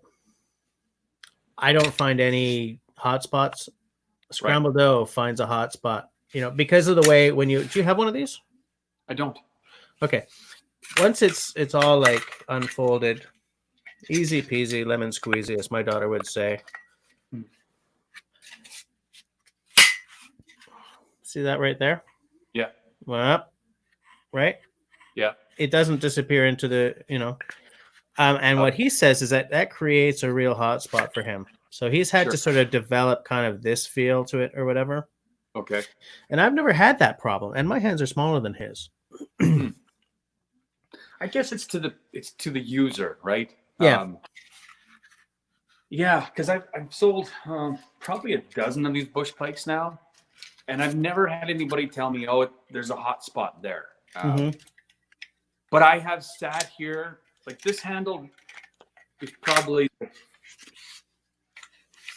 the fifth handle in this shape, in this contour, that I'm happy with. So I was larger, I was smaller, and without the blade on it, I would just sit there, just tossing it in my hand, turning it around, feeling it. And then I took it out in the bush and I cut everything from small to large trees with it. Doesn't matter the angle, it's just comfortable. This little thumb thing here, it makes a big difference, eh? Huge difference. Yeah. Oh, one thing I forgot to ask about. So we know what the saw will cost. Do you have a ballpark for what it would cost to get a sheath for it? I think Joe is charging $65. Don't quote me on that, but I thought it was $65. Ballpark is good enough, I think. If the person was interested, and what we can do, and this has worked well for Joe and I, is if someone places a bush pike, I notify Joe and say, James Smith is going to phone you or message you. He bought a pike. I'll probably be done it in about 2 weeks. No problem. I'll get the sheath to you. You can ship it out. That's how it works. Okay. And for the buck saws, now when I bought the one from you, this was the bag or sheath or whatever you want to call it. Right. It's a canvas. Very simple, very, very effective. Yeah. I have no problem with it. Is that still what because obviously you've been growing as a business. Yes. If someone wanted to buy your saw, what kind of options do they have right now? Right now, let's talk when books are open. So when the books are open. When I say right now, I mean once you're taking orders again. Books are open, that bag will no longer be available. Oh, okay. I'm discontinuing that because of some news I got back, which was good news. But people do use that in the bush. They'll put their saw in there, they throw it in, boom, off they go. Yeah. Michelle told me I'd recently washed it because it got really dirty because she lives in Vancouver area. It's always muddy. She said, so I threw it in the wash. And the only thing that she noticed was that the stamp that I had put on it had come off. I'd washed out. But she said, other than that, it's holding up great. And it led me to a thought, is that if that bag gets wet, which it will. First, it's white. And white usually tracks dark things. So I was like, if they think this is a bush, how long is it going to stay white? As much as I like that, just the look of it. The intent for me initially was I didn't think people were going to use it in the bush. I just thought they would take it out, they'd throw it in their backpack, and off they would go. And I thought, well, if that bag gets rained on, now they got to take this wood. It's been oiled and waxed. They're putting it into a wet bag for how long? Yeah. Maybe for the duration of the trip, maybe a couple of days out. I don't know. But I thought that's not a place for a bag. So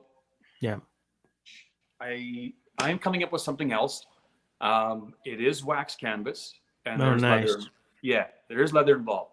But it won't be included with the saw. A person can buy it off the store. I don't want to reveal too much of that just yet because that's some of the bits and pieces I'm waiting on. But when it's done, I will do a video, just that, a complete reveal of that. So they'll be listed. There'll be some variation I can say this, there'll be a variation in color of the leather. So you do have an option on that, but the bag itself will be standard and it'll fit both bags. Both saws. So the thing about the bag that you have there, Jesse, was built for the 24. Yeah. But this one's considerably shorter. So when it goes into the same bag, you kind of have to shake it upside down. You get that kind of flap over thing happening? Yeah. And I was watching a gent do it, and he's like he was doing a reveal of the saw he got, and he was like having to really toss it to have it come out. I was like, oh, shit. Yeah. That's the thing I should try to rethink. So the new bag will be compatible for both size saws. It won't matter, just the way that that's put together. Interesting. Okay. Yeah, so that hopefully will be done, and from what I know, it should be done middle of next week. Fingers crossed. But don't hold you to it. Yeah, I got some pieces coming, and then I have to assemble it. Yeah. So that's what I want to say about that. So, cool. Price point on that, I don't have one yet. I have to work out some details and figure out where I got to be. But yeah. Yeah, I find It's good quality. that coming up with a price can be unbelievably stressful. You know, Yeah, it because is. you always think that people are going to complain about how expensive something is, even though it's handmade. And it's funny because very often they don't. Like, what? You made this and you're only charging this? Yeah, Shut up and take my money. But yeah, that's the it's just truth, right? And one person complains and suddenly you're questioning everything. It's exactly. like, oh, No, and you know what? There's so many different products out there. There's so many different things that can work. yeah, Um, if you don't want my bag, the saws will come wrapped in paper. I've changed my whole shipping, everything. So it used to be those round tubes. I think yours came in a round tube. sure did. And I remember you had like a heck of a time getting it out of there, from what I recall. But those Yeah, videos they tell me so much, right? I was so yeah, appreciative of that video because, like, oh yes, I could do this, I could do that. And you're the first one to do a reveal actually on my saw, really. and it just opened my world because I'm packaging them. I don't see it on the other side. Yeah, right, So right, absolutely. yeah, so now I have standard boxes. They both fit. They get wrapped in paper separately, you know. And then there's paper inside to protect it and everything. Hmm. But you know, a cost of doing business, you make those bags, and I don't charge for them really. I just that's what the saw came in. But there comes a point where you're like, you know what? If I'm gonna try to make some money at this, and even Yeah, vacation money, grocery money. yeah. If I'm not charging for it, I'm just throwing money away, right? So either I got to stop it or I got to charge it. So I decided I'm going to stop that, do something new, something better Yeah. that I think are going to see a lot of value in. Can't wait to see them. Yeah, it's gonna be Can't cool. wait to show you. Yeah, it's gonna be very cool. Yeah. So I'm gonna share the. We've got what 19 minutes left, 18 minutes left. But if anyone wants to come on, talk about saws for the last 18 minutes with us, I'm just gonna post Hopefully I it. don't get any phone calls. Yeah, oh Next yeah, time I I'll keep use it. forgetting that you're 2 hours earlier than me, so people are still probably. Yeah. Got Yeah, some yeah. business clients calling, but that's fine. Um, Yeah. has moving to that big shop changed? Because we said you do 24 saws at a time. Were you doing 24 before you got to that shop as well, or has being at the shop sort of increased your output? Oh yeah, it's increased. So last year I put out, I think, close to 30 saws Okay. for the year. Yeah. In March, April, in preface, those were bucksaws only Yeah. last year. This year, combined bush pikes and various size saws, I've done that since beginning of March. Wow. Okay. So So yeah. it Nice. yeah certainly has increased the ability to, or increased quota, and helped me to produce things a little quicker and a little more timely. So, and the largest batch I just shipped out here in May would have been something like 9 saws, I think I shipped at one time. So for me, it's like 9 different. It's just a lot for me Yeah. as a one guy thing. Like the thing I hate the most is the shipping. Yeah. I hate it. Yeah. It's garbage. It takes so much time, Yeah. just as much time to, not just as much time, but the time spent to oil and wax this, I spend that again just putting the boxes together and wrapping Yeah. it up and shipping it. And you got to go to the post office. It's nice though that they start to know me by name. Like, oh, okay, Jody's here. He's going to take up an hour of our time. Yeah. You know? He is always go back to the same post office. You know, the girls start to get to know you. Yeah. Absolutely. Yeah. Absolutely. And okay. So on your website, you'll have, I guess, the walnut and the ash. And if someone wants something custom, they can DM you. They What's DM me. what's like the most sort of over the top with options saws that you saw that you've sold so far? Like sort of the most, like, I don't really want to ask what the dollar value on it was, but has anyone Yeah, said like give me all of the options? Because I don't really know what all your options are because it's been so long sure. since I've bought one. Well, and that's kind of the problem with the website. Like you build a website, and there are so many options, you actually run out of allocated spots for Yeah. the amount of options that you have. So I had to just scale that back. The website specifically is going to be just for clear walnuts. You're going to go, you're going to pick your size, and I'll probably do a whole video on how the website works. You pick your species, you pick your size, done. Done here. Want something special, something different off the wall. So I've done V-grooving in here. I have the ability to V-groove. If you've seen Muskoka Bros, you familiar with Muskoka Bros? So I did a saw for them. I think a reveal video is coming soon. So I did a whole bunch of V-groove there, and then I hand painted all the designs in. So why would you V-groove? What would you need? What would that be for? So lasering like this, or the logo, is nice for really fine detail work. I get it. Okay, I know what you're talking about. Okay. The V-groove is kind of like a channel in the wood, less detail. Yeah. But it's really deep into the wood, so it's going to last probably, well, will last longer than a lasering thing will do, but I can't get the detail out of a V-groove. I think probably the one I did the most work on was probably the Bushcraft for vets, because there was so much lasering going on with the maple leaves, True North, Strong and Free. Yeah. And then it had the red shading into it. And then I did the black overlay on top of that. So there was a lot in that saw. Yeah. How long does that take? Because do you have a laser printer in your shop, or do you take it somewhere? I take it somewhere. Yeah. So, okay, so you might not even know how long it takes to laser something like that on. No, once the vector file is set up, I mean, the lasering time doesn't take much, but by the time I drop it off till I get it, it's probably 4 days return. 4 or 5 days. Yeah, so it's pretty good. I got some good relations, some really good contacts here in my local town, so to deal with that kind of thing. But I'm doing a saw right now that unfortunately I can't reveal, but that one will probably be the most detailed I've done yet. So I'll show it when I've shown the customer. Fair enough. Fair enough. And do a lot of people ask for a bunch of options, or do you sell mostly like just straight up plain saws? The thing that's been hot recently, I call it the dark horse, and that's taking a walnut saw, and this is dark black. So it'll be charred, and then I use some stain in here to darken it through. And this is one I did. I don't know if you remember the bush pike I did. It was a walnut bush pike, and then it had sort of an acorn button on the end. Yeah. This was all kind of dipped out.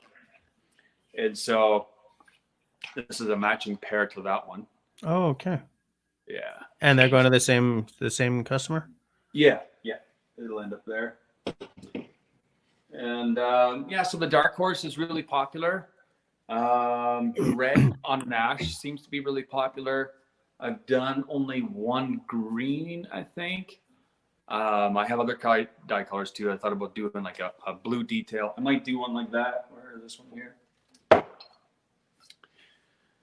Something like that. Yeah. In a blue, like a really deep dark blue. Oh, that sounds nice. Yeah. The Portager, the bearded Portager, I don't know if you've seen his trio he's got coming, or actually he has it now. That was pretty cool because I'd never done a chevron before. It's like, just do whatever you want. It's okay. I'm fine with whatever you do. And is that on your Instagram page? There'll be a picture of it. Yeah. Yeah, there'll be pictures of that. So that was a real nice one I did. That was I think he was the first person to order a trio. So the 24, 21 and the bush pike. And then some customers have just come back. They've bought a 21 or 24 in the past. It's like, hey, I already have a 24 walnut. Hook me with a 21 ash. Okay. So I fair enough. So they got 2 different sizes, 2 different colors. But yeah, pretty much if a person wants their name on it, I've done names on there. I did one for the Bushcraft daughter. You know her. Yeah. She's got a little fox emblem. So so she's got one of your saws. It's been shipped. It's probably, Post told me it'd be probably 3 months before it gets there. 3 months, really? Okay. Yeah, the one to Australia took 90 days, and the guy's like, "Where is this thing?" I'm like, "It's unfortunate for both of us because the UPS tracking or post office tracking is only as good as the person that's actually scanning it to put it in the tracking system. Absolutely. So right around Christmas, actually it was probably, no, it was after Christmas. I shipped a saw out to Australia. Yeah. And the guy's like, hey man, do you think this thing's lost? I'm like, I don't know. I'm looking at the GPS tracking. It showed it left Montreal, and that's it. I have no idea where it is. Until it went by boat or something. It did. When it gets across the pond and they scan it again, now we are back on. But that water, who knows how long that's going to be. So yeah, and it's interesting because when I got my Australian woodlore clone, it only took 2 weeks. Really? I was shocked. Was that must have been by air? Yeah, of course. Yeah. There's no way that went by boat. But it's shipping is a different world than it was like 10 or 12 years ago too, though. I find like everything takes longer unless it's by Amazon and they comes by drone or something. Right.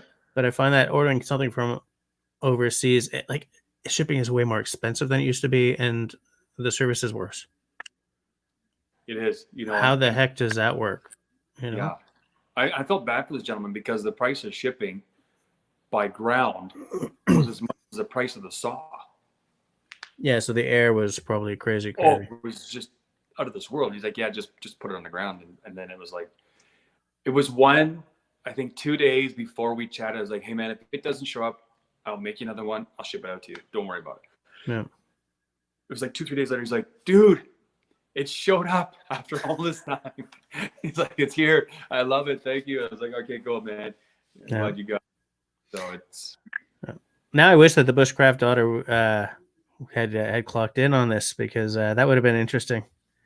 Yeah. That would have been fun. So I did hers with a V groove, and then I hand painted her emblem in there and waxed it up and oiled it up. And nice. And if you're hand painting, that's gotta be an upcharge and a half, eh?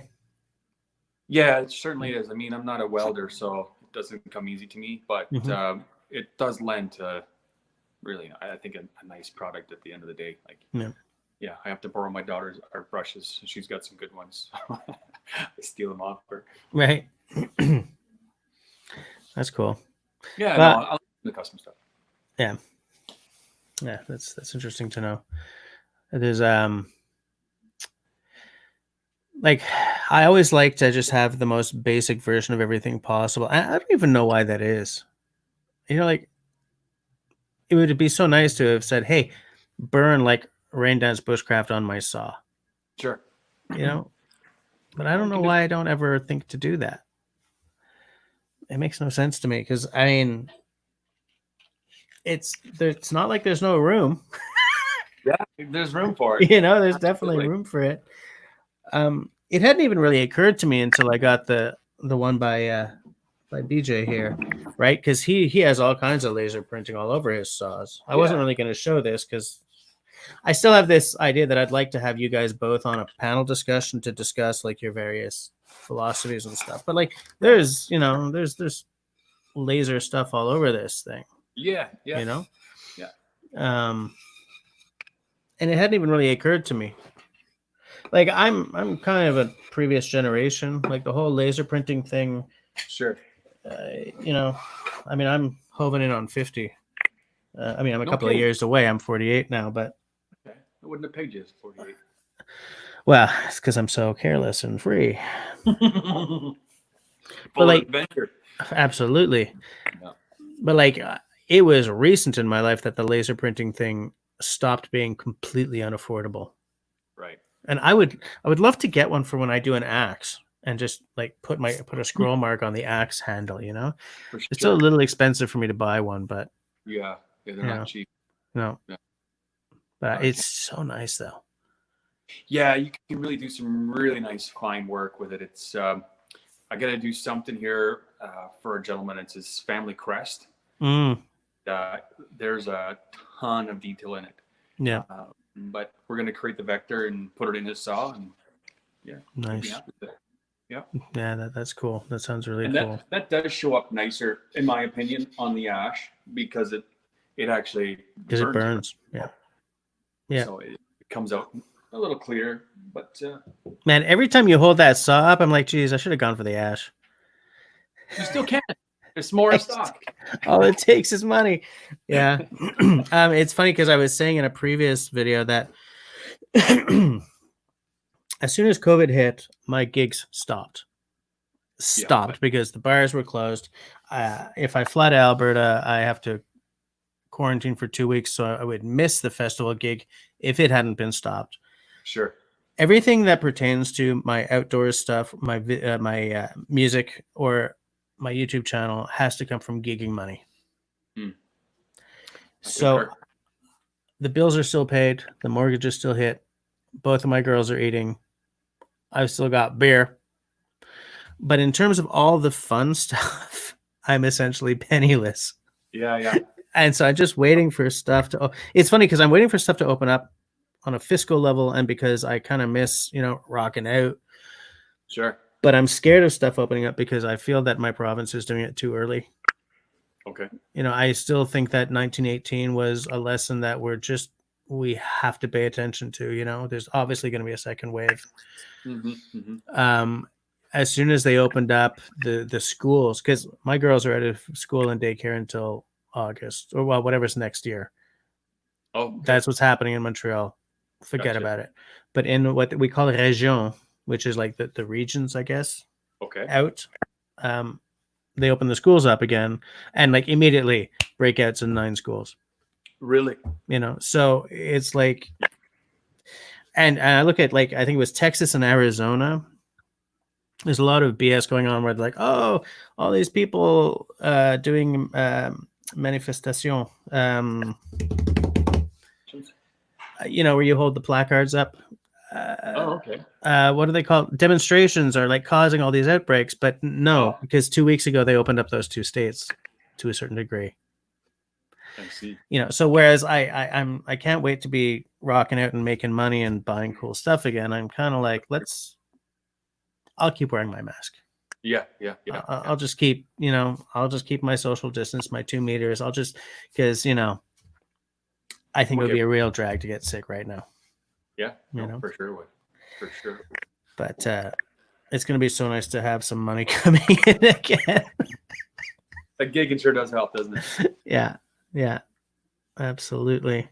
Yeah. And when you do an ash one, do you always bring the grain out that way, or is that like an extra step? Yeah, just an extra step I did on that one. Yeah. I wanted to kind of blend it with the dark. Yeah, obviously. Yeah, absolutely. And do you have one there that doesn't have that done? Yep, right here.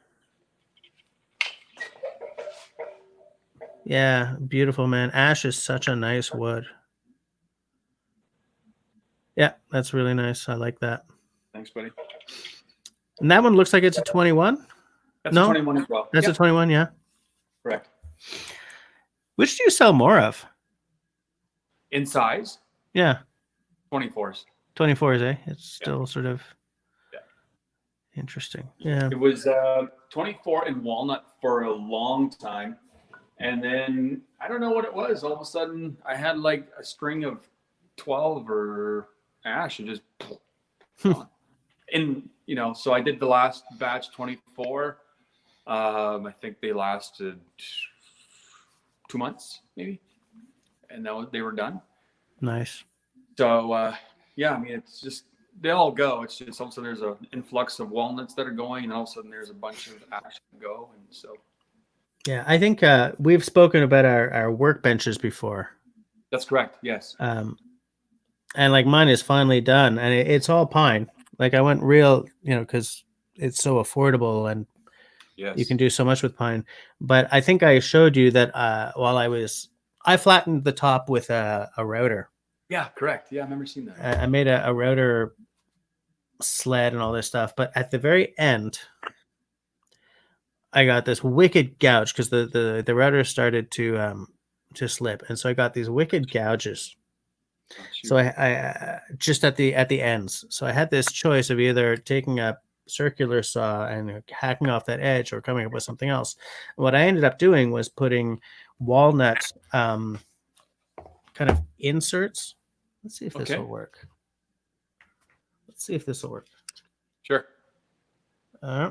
See that? Oh yeah, sure. Right? Those are just because the gouges came almost exactly to there. Oh wow.